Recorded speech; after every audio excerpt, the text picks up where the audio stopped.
Hey, friends, welcome to the show. It's Alexis, and I'm so grateful that you are here listening today. I have got a topic for you that is super relevant right now. And it's also a topic that I think might be seen as somewhat of a hot topic, but I guess I look at it and I go, this is actually what's happening for us in Idaho today. And so, is it really a hot topic like we shouldn't touch it? Or is it more of a these are some hard things that we're going to need to grapple with as Idahoans and particularly the lawmakers at the Capitol this session that's going to begin on this upcoming Monday. And I kind of lean towards this is something that we need to talk about. It might be hard, it might be uncomfortable for some people, but in order to be able to move forward in anything that we do, I often feel that there's so much benefit to see where we've come from. Remember, I started as a history teacher, and I've always been a lover of just history in general. And when I became the state PTA president, the PTA was kind of a sinking ship. And I knew that when they asked me to take over. And one of the things that I did as the president straight out of the gate was to say, okay, where did the PTA start? What was the mission? And where did it go? And how did we get here today? And understanding those different moving parts really gave me a much broader sense of the PTA in general, the mission, what parents have been doing around the state, and helped me really create a vision moving forward. And in doing that, there is not a finger pointing, I'm going to blame you for how we got here, but there is an acknowledgement of accountability for how we got here. And I don't think that we need to be dragging people across the coals in terms of, I think that's the right phrase. Sometimes people in my family correct me over the little sayings that, we have that sometimes I don't say right. Anyways, I don't think that we need to be dragging people and making them feel so terrible for their choices. But the reality is, the reality that we are all standing in today is because of some of the choices that people have made, decision makers at the state level, for why we're sitting here in the position that we are with the budget shortfall and all of these different things. So, today I want to talk to you about our state budget, DOGE, and the limits of efficiency. And this is kind of cool for me because it ties in a couple of the concepts that I've been learning in my PhD, particularly within public administration and a couple of the different things that that I'm seeing right now unfold in front of us. Now, if you're not into politics, and I think that probably like isn't necessarily true because you're listening to the show and a lot of my stuff has to do, well, all of it has to do with policy, and one could argue it's all political. But the reality for me, and I hope for you, is that this does impact our everyday lives. This impacts the roads that we drive on, the communities that we live in, and where our kids go to school, the activities that our kids participate in. These decisions made at the Capitol do make their way down to us on the local level. And so I want to help kind of bridge the gap and make sure that there's some good understanding about what is going on in the state that you live in. So, again, this episode is about catching up on how we got here today. It's not about blaming, it's not finger pointing, but it is naming what is true. And as Idaho heads into the 2026 legislative session, again, that starts Monday, with a fiscal challenge that has not existed at this scale in nearly 20 years. Lawmakers must first close a $40 million shortfall in the current budget year. And when I say the current budget year, what we mean is July 1st all the way around to June 30th. So we're starting on July 1st, 2025, and this the current budget year is going to end on June 30th, 2026. So then the legislature has a projected gap of $555 million between spending requests and expected revenues for the next fiscal year. So that means July 1st, 2026 through June 30th, 2027. That's the biggest gap. As a matter of fact, that is roughly 10% of Idaho's general fund, which now I think it exceeds $5.5 billion, which is a lot for Idaho. We've only got about 2 million people living in our state. So we've got a good sized budget. And one of the things that I know that Idahoans are so good at, that includes, you know, the people on the ground, our neighbors.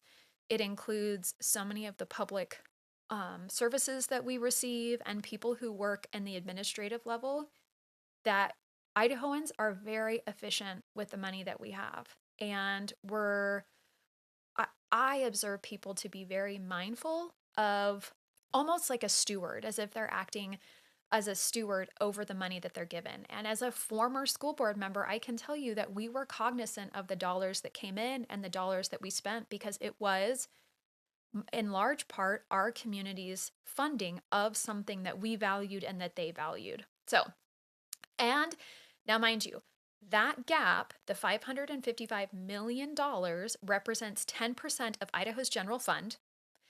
And the legislature has exactly one constitutional job, and that is to pass a balanced budget. They're required to do that. Everything else is optional, and that one job just became significantly harder. Now, this conversation is not about parties. If it were, I'd be pointing at my own. That's the Republican Party. It's about understanding how we arrived here, because history shapes what's possible now and helps us understand where we can go from here. So, just in terms of some historical and federal context, Idaho has survived fiscal challenges before. In past fiscal crisis, Idaho did not go it alone. I'm going to give two examples of that. During the Great Recession, federal stimulus money mitigated some of it to the deepest cuts. And during COVID, more than $1.25 billion in federal aid flowed into Idaho, allowing lawmakers to reverse cuts and stabilize core services, specifically education. So many Idahoans like to disparage federal dollars, but the reality is simple. Those dollars mattered. They bought time, they provided flexibility, and they softened harm. Now, this time, there is no federal backup. This is not a national recession or a global emergency. Idaho's economy is relatively strong and unemployment is low. What we find ourselves in today is a self-inflicted fiscal crunch, driven largely by recent state-level decisions, including hundreds of millions of dollars in tax cuts and credits passed within the last couple of years. Now, what does smaller government look like in practice? Because this is something that we hear a lot from our lawmakers. We want to limit government. We want to get government out of our lives. We want to, cut taxes. We want more of your money back at you. Okay. So what does smaller government look like? Here's just one perspective from the legislative level. Last year, Idahoan lawmakers introduced 790 bills. That is the highest number in 7 legislative sessions. Note that many of those lawmakers said, we want to reduce government. But last year, that was the highest number of bills introduced in the legislature in 2025. And of those bills that were introduced, 341 became law. That is a pass rate of about 43%. Now, more laws do not automatically mean bigger government, but they don't automatically mean smaller government either. In practice, more laws often mean more rules, more administration, more enforcement, and more oversight. So, if limiting government is truly a priority, and many lawmakers say it is, an honest question follows. If the goal is less government, does that also mean less legislation? Or are we expanding the scope of the state while calling it restraint? That's not a jab. It is a governance question, and one worth asking in a year with a 10% budget gap. Now, this is where DOGE enters, which is this efficiency frame. And DOGE is the Department of Government Efficiency. It started on the national level when President Trump took office. And it has made this premise of DOGE has made its way around to many states in the US. So Idaho did not invent DOGE, but they have instituted it as a department within the government. They are all about efficiency. Now, this committee that the legislature put forward had 8 members. 7 were Republicans, 1 was a Democrat. And to understand DOGE, I need to draw on some framework from public administration. And this framework is referred to as New Public Management. And at its core, New Public Management emphasizes efficiency, cost control, performance measurement, managerial discretion, leaner structures, and reduced duplication. And DOGE's work reflects this framework from New Public Management. They were reviewing vacancies in FTPs. They are examining staffing patterns and compensation. They're consolidating boards and agencies. They're cleaning up outdated or duplicative code, and they're looking for administrative overlap. These are textbook New Public Management tools. And you can find all of that on the Idaho Legislature's website. It's available. They have the minutes there. You can go find all of that. But here's the thing. Public administration has long warned, the field of public administration has long warned about the tension inside this framework. Please hear me very clearly. Efficiency is never value free. You do not streamline government without deciding what matters, what doesn't matter, and who absorbs the cost. DOGE's own meetings reflect this reality. Savings are often uncertain, they are legally constrained, or non-financial. This is our reality. Federal funding rules, statutory obligations, and service delivery realities complicate every proposed cut. And this is noted in their minutes. What looks technical on paper quickly becomes political in practice. So efficiency and this premise of efficiency is noted through the work of DOGE, but also efficiency decisions made that intend to provide efficiency within the government are never value free. They're showing us what is valued. These decisions are not neutral. They are laden with value. Now, something else that I think wraps really nicely into this efficiency concept is something that the field of public administration started with in terms of where there was some initial thoughts around this concept that there are separate fields. There's a field of public administration, and that field, administrators, is separate from the political realm, the public policy. And so I'm not going to dive into the details of that, but the premise, DOGE kind of leans on this politics administration dichotomy, as if the two are separate. The idea that efficiency reviews are neutral and administrative rather than political. And there is a public administration scholar that basically challenged this way of thinking and the way of doing government decades ago. So when DOGE debates Medicaid, education funding, workforce programs, or agency missions, those are not neutral decisions. They are value judgments about what government should do and for whom.